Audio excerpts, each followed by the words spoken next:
Soul of Eden will be having a balance adjustment update at the end of the first season on September 28th, 2020. I want to start off by saying that I think these adjustments are amazing, if not everything I wanted.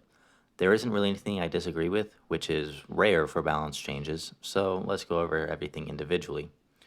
The Terminite Queen is getting a 6% nerf to her damage, which is the equivalent of one level. People who play Alien might be a bit upset at this, but it's really a buff for free-to-play players. Terminite Queen already didn't one-shot Marines or Ballisters that were the same level, and now Terminite Queen won't be able to kill Marines or Ballisters that are one level lower either. So this means that the Terminite Queens of Wales won't be as strong since they're normally a higher level than your units, but it won't affect your Terminite Queen much, if at all, since it'll still kill units with the same amount of attacks. I think this is a pretty good adjustment. Also, Hotshot is having their HP reduced by 6%, and again, this is the equivalence of one level. I think this is an amazing adjustment, and it's been asked for a while by the community, because as Hotshot levels up, it once it'll hit a certain level, it'll no longer die to War Pigs of the same level, which is a bit of a problem because at lower levels, War Pigs will kill Hotshots, but then after level 10, I believe, even if they're at the same level, War Pigs will not kill Hotshot. I feel like at-level interactions shouldn't change as you level up cards, so I think this is a good adjustment. They're also doing a lot of buffs to structures. They're buffing the damage of missile turret by 10%, which I don't have much of an opinion on. It's definitely something that's not used often, and I understand their hesitation to make structures too strong for the risk of a stale defense meta that would cause a lot of draws. In the same vein, they're almost doubling Bloodbloom's attack speed and reducing its damage by 25%, which is a big buff in damage per second. This is a nice change to Bloodbloom, as the reason it was the worst card in the game was due to the fact that its whole thing was how it healed when it killed a unit, but its attack speed was so slow it was impossible for it to get the final hit on anything. I think this is a nice change, even if I don't have any plans to use this card in the future. I don't think these changes would be enough to see a structure-related meta, and I also don't think we'll really see these cards much, at least at high-level play. I think these are good changes, as having cards that are absolutely useless is fairly bad for a game like this, and I'm curious to see what future adjustments they have for structures and how they plan to mitigate draws. Alright, so moving on, for Beast, Dynafrog is getting a huge buff by having their soul cost reduced from 4 to 3. I think this is the perfect buff to Dynafrog, as they were a decent unit, but they weren't necessarily better than Snowy Owl or Poison Gecko that costed 3. I also like that this buff to Dynafrog won't affect the summon card at all, as that's something you have to be careful of when adjusting cards that are also called through other cards. I do expect Dynafrog to be used a lot more often in the next season because of this buff. Salamander is also getting a 5% 8 buff to their health. I think this might be the best balance change of this time around, either Sally or Dynafrog. Salamander is currently mostly used to just clear out swarms that are already on your side of the field, similar to Rail. The problem is that it costs 6 soul and it's super squishy. So once it's done clearing out the weak units, it'll die fairly quickly. So it just kind of seems like it's a little expensive for what it does. My only real issue with Sally was how squishy it was, because you couldn't use it really much after using it to clear out swarms. But this will help remedy that.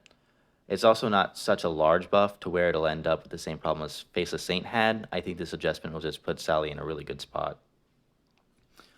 Miracle is getting a buff where it'll last for 16 seconds instead of 12 seconds. I think this is also a decent adjustment, though I don't think it'll change my opinion of the card much, as I don't think it will change the effectiveness of the card all that much.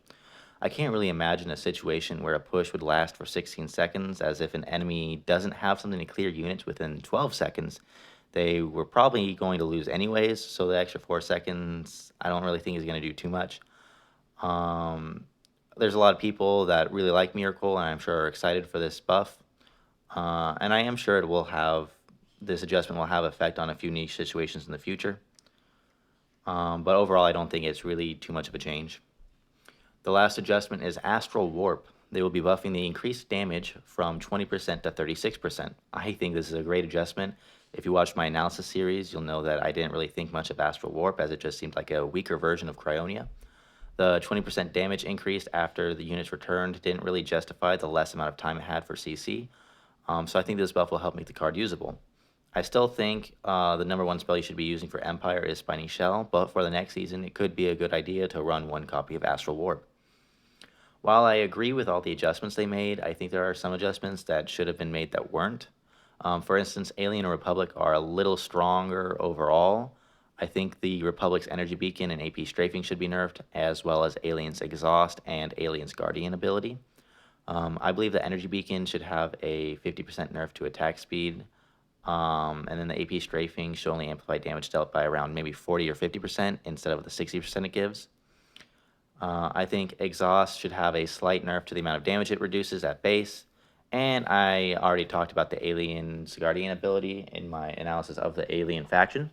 I think it should just start at a lower base time for how long it stuns, as it's just such a long stun for two soul that you can always have available. It's just way too useful in my opinion.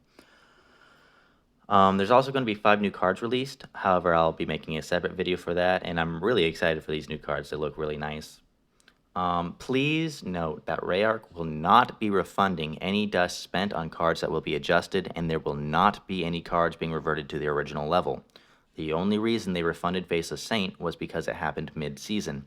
Adjustments that happen in between seasons, such as these ones that will be happening, will not have any refunds, and personally I agree with this approach.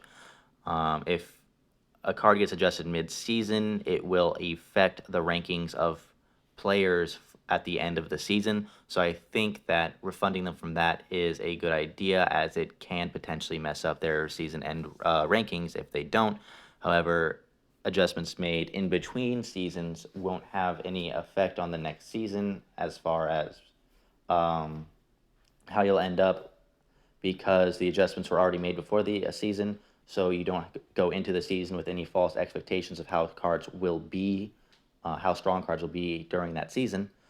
So there's no reason to give you a refund. That's how I feel about it. So don't dump any dust into any of these cards expecting to get a refund from them. Any cards you upgrade will be permanently upgraded. I also wouldn't expect many, if any, mid-season adjustments in the future, as the balanced team seems to have a pretty good grasp on what they're doing. So this is going to be the end of my analysis of this postseason balance adjustment. Let me know what you think of this adjustment. If you think there's anything they missed, if there's anything that you think that they're doing that you don't agree with. Just let me know your thoughts on the next season as well. And best of luck climbing.